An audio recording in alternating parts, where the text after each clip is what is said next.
Hey, welcome to another edition of Kyle Meredith with. It's the interview series presented by WFPK at WFPK.org. Consequence and the Consequence Podcast Network.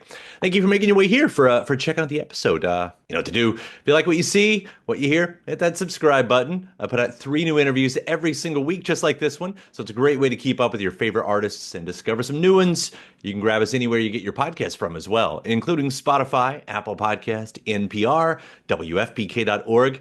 Consequence, or right here on YouTube for the video versions. Anywhere you get your podcast from, you can subscribe to Kyle Meredith with.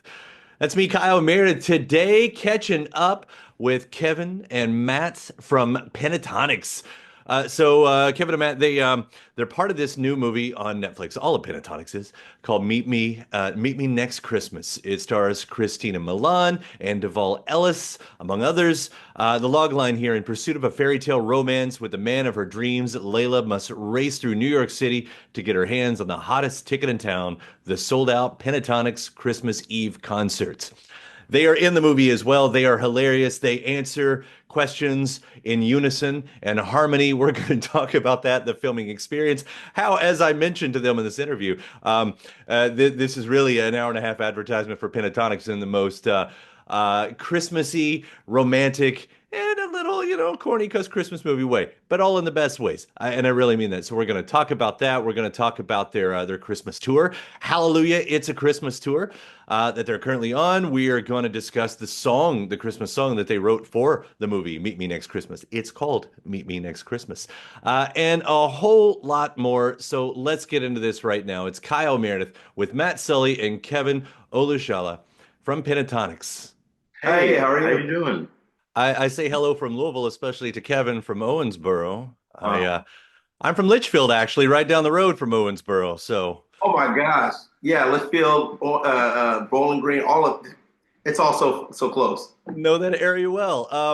It really is great to see you guys on here. Tell you how much. First off, love the movie. Meet Me Next Christmas out now on Netflix. I mean, this is an hour and a half advertisement for Pentatonix, isn't it? Yeah. That's the first Couldn't have time. driven Yeah, better yeah. yourself. Yeah, next question, really. I mean, No, that's it is funny because if I'm not mistaken, correct me if I'm wrong, but I think it was 19, the idea came about. Mark Yeah, Roberts, it was in early. 2019, the year came up, the idea was pitched from Simon Lithgow to Mark Roberts, and the thing, and then they grabbed some writers and they wrote the script, and then it was kind of on hold, for a little bit, and then we invited the Netflix team to our Hollywood Bowl show that we had in 2022. 2022. Yep. And they understood the concept more by seeing us in concert, and that, like, we heard that like kind of greenlit the film.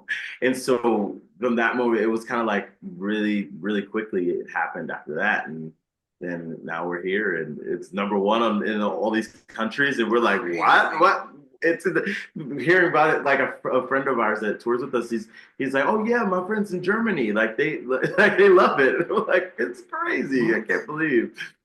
I love it, but I love that it was sort of even built around you, like having a movie built around you. I say that serious and joking at the same time, but that you didn't even have to try for really. But I mean, like, there's so much of your all's personality even when you're not on screen. Like, do people really plan their shows, their year around you? Like, have you ever had these moments that the movie portrays? Oh yeah, no, absolutely. I mean, I think that's the coolest thing. I mean, we got to take time and actually build the script with them Mhm. because we wanted to make sure our personality really shined through the whole film. Mhm. So, like, for example, you'll see me playing cello and beatboxing backstage. Like, I do that all the time.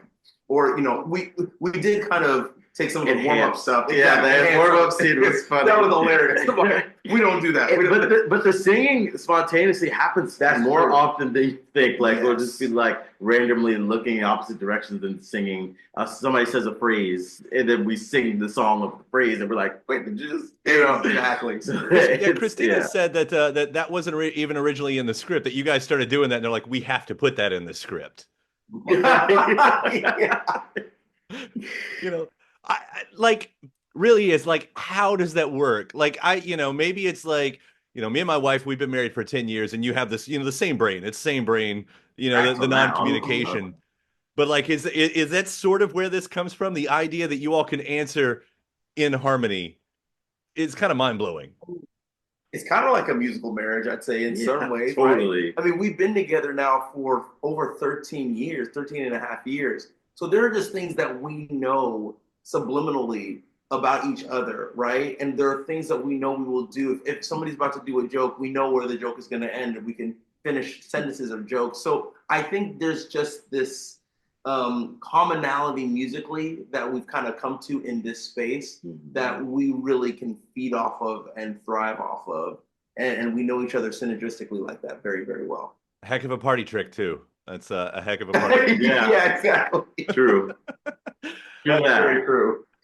What the song itself, because you guys, there's a song, the title track for the movie, Meet Me Next Christmas. Is there a story behind that one? Oh, honestly, we tried to take the idea behind the film and put that into song. You know, we also have a couple other holiday hits that are in there, but that one I think is the kind of the meat of the story. And it's really cool. I mean, it's like an easy love song, I would say, with a really easy beat. Has some sort of nostalgia of old, I say, Christmas songs in the past from movies. I think that's why that Me Next Christmas is like, that feels very much like you'd hear in a Christmas movie. And I think musically, it's also really interesting because it's simplistic in a lot of ways for what we do. But in the simplicity, there's also complexity, like how we add on parts and the bridge, right? Like you get to see each person do what they do best. And I think that just enhances what we do through song. Yeah. Is it different to write by assignments? Like when you have, because the blank slate is sort of the hardest thing, right? Like we have to write a song. What do you do? But like, does it make it easier when like, okay, here's the concept? Like how much of the work is done for you at that point? I think it depends on the person. I was going to say, it depends on the person, it depends on the project, it depends on the inspiration behind it, right? If I have an idea that's more, you know, with a sample that's operatic and I just have this, you know, it may be easier for me to run with it without, you know, because I have a direction. But we just love creating, like from scratch too. There's a moment in the show where he plays cello and beatboxes and I play drums. And so there's like, we created that fully from the instrumental things from scratch, you know? So there's so many like nerdy, musically nerdy things that we loved because we really love it. We love acapella. We love writing music. We love just music and how it makes people feel. And we thankfully and fortunately been able to see how certain things affect different people in different ways and apply that to how sessions go and how we make our next project and how this work this way and maybe we pull this back in and and things like that. So it's really scientific sometimes. It's like, it's like this math equation worked this way, let's do it this way. And it's fun. I mean, because since you're in Louisville, you should come to our show at the KFC Young Center because I think you'll get to see a lot of that live.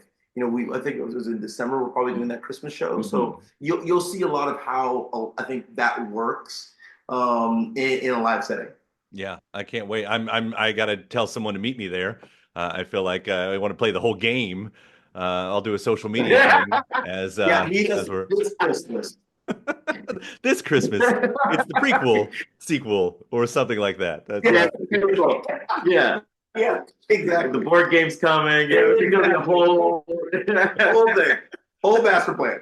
I mean, obviously, you all have success outside of the holidays, but why has that worked so well for you? And I ask that in the sense, like, so many artists, would love to have the Mariah Carey hit and then just easy street for the rest of their life, and that doesn't usually work. You all have found a way, like, when people think of Christmas, they think of Pentatonix. Like, why has it worked so well for you? I think choral music, vocal music. I mean, think about you going to church and hearing so many vocal songs, vocal music. I think that's very much embedded in our culture. And so because of that, I think we were able to somehow be an extension of that for so many people, religious or not, that they remember those vocal harmonies during that Christmas time. Caroling. Caroling, exactly. We just kind of did that and did our own spin on that. And I can tell you when we started, we did not think this was going to be the direction that we were going to go in such a massive way, but it was so cool to see how people responded to us. And then when we started to tour, we realized how much we loved it because this is the most joyous time of the year. Truly. It is crazy that we get to be associated with the time that everybody is focused on joy. So like, why wouldn't we want to be a part of that every single year, and Christmas and touring every single year? It brings us so much joy to bring so many other people joy and serve in that way that we love to serve, just using our voices.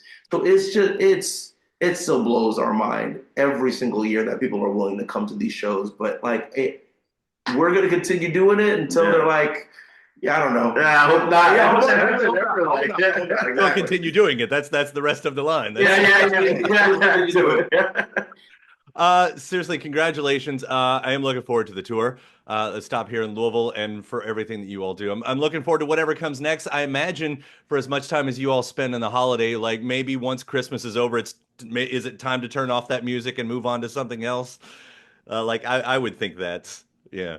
It depends, because we like are working Christmas, so like we get to go home. That's our gift to each other, is that we go home to our families and celebrate. Like, I love you. Like, home. Yeah, and so I know we're gonna probably celebrate Christmas a couple of days after, and now that we have a little baby, we're gonna see a tree and things like that. And so that's maybe our tradition that we're starting. So it's not quick to just be like, I can't hear any more Christmas music, because I love it. It's my favorite type of music. If I can extend it however long, that's why you see people playing Christmas music like November 1st now. So like, and even like some a little bit before Halloween. So Well, congrats on the tour, congrats on the movie, and it's been so great talking to you both. Thank you so much. And thanks to my guest. Also, thanks to you for checking out the episode in the series. Before you get out of here, hit that subscribe button. Again, you get 3 brand new interviews every single week. New one every Monday, Wednesday, and Friday at right here on YouTube, or of course anywhere in podcast land, including iTunes, Apple Podcasts, Spotify, Podchaser, NPR, or WFPK.org as well. A great way to keep up with your favorite artists and discover new ones as well. Then after that, actually head over to WFPK.org. That's where I do a show Monday through Friday, 6 p.m. Eastern. It's an hour full of song premieres, music news, anniversary spins, bonus interviews, Monday through Friday, 6 p.m. Eastern at WFPK.org. Consequence has your music and film news. You can also find me on the social media spots, Facebook, Instagram, mostly on Twitter. All 3 of them, the address is at Kyle Meredith. Do hope you like and follow along. That does it for another edition. I'm Kyle Meredith. I'll see you next time.